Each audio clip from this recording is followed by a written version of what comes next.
da soja, ao longo do seu ciclo, é submetida a uma série de condições e que muitas vezes podem gerar algum tipo de estresse.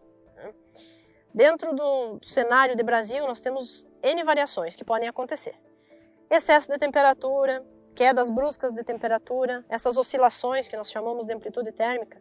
Se nós analisarmos as condições do Rio Grande do Sul na safra 19 e 20, nós tivemos meses que as amplitudes e dias que as amplitudes térmicas chegaram a mais de 15 graus. Então, essa condição que a planta é submetida pode gerar uma perda de potencial produtivo. Estresses hídricos, estresses por excesso de água, né? Tanto a falta quanto o excesso de água, né? Onde que nós temos o excesso acontecendo com uma frequência maior, as regiões da metade sul, em anos que o período vegetativo é submetido a uma condição de muita chuva, né? O excesso de água no sistema radicular da soja é muito danoso para essa planta, então é um estresse. O estresse hídrico pela falta de chuva, né? E a planta, associada a esse estresse hídrico, algumas estratégias de manejo adotada podem causar um estresse maior ainda, né? Como a adoção de triazóis quentes, em horários de aplicação onde eu tenho calor, né? E a planta em estresse hídrico, nós podemos ter sintomas de perda de área foliar em função dessa fito, que nós chamamos dessa fitointoxicação que acontece na folha, né? A folha carijó. Muitas vezes, esse estresse é uma pergunta, né? Esse estresse pela adoção de triazol quente impacta a produtividade? Por muitas vezes, nós não conseguimos mensurar esse impacto produtivo. Por quê? A falha de controle pela não adoção do fungicida é infinitamente mais impactante em termos de perda produtiva do que a fito pela presença do fungicida. Porque a proteção que o fungicida me dá em relação à patogênese, à epidemia da doença, é muito mais favorável à planta e o impacto da fito acaba se perdendo e nós não vemos perda produtiva.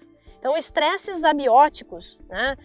A falta de água, o excesso de água, uma amplitude térmica muito grande, muito elástica, impactam muito mais a planta do que uma aplicação de um fungicida.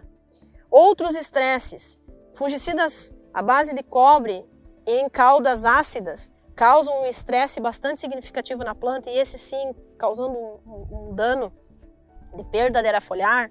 Então, esses estresses podem fazer com que a planta perca essa capacidade de se defender da doença, né?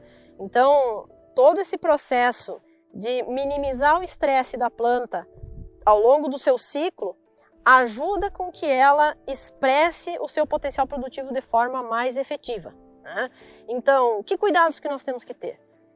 Tenho que fazer uma aplicação de um herbicida por uma falha de controle de plantas daninhas, né? E muitas vezes isso acontece, uma aplicação de herbicida em estágio avançado para facilitar a questão de colheita. Então, alguns cuidados de evitar misturas de tanque, uma quantidade muito grande de produtos dentro da cauda, né? Algum produto pode perder eficácia. Cuidar os horários de aplicação dos fungicidas quando eu tenho estresse hídrico, né? Então, a aplicação na entrada da noite, ela passa a ter um potencial de fitointoxicação na planta menor do que uma aplicação no início da manhã, por um raciocínio simples. No período da noite, a planta busca se hidratar e ela está fechada para balanço pela manhã. Abre o sol, o processo de trabalho fotossintético da planta é pleno. E se eu tenho um fungicida à base de triazol quente, eu posso ter um processo de absorção muito rápido e ter um potencial de fito maior nessa aplicação.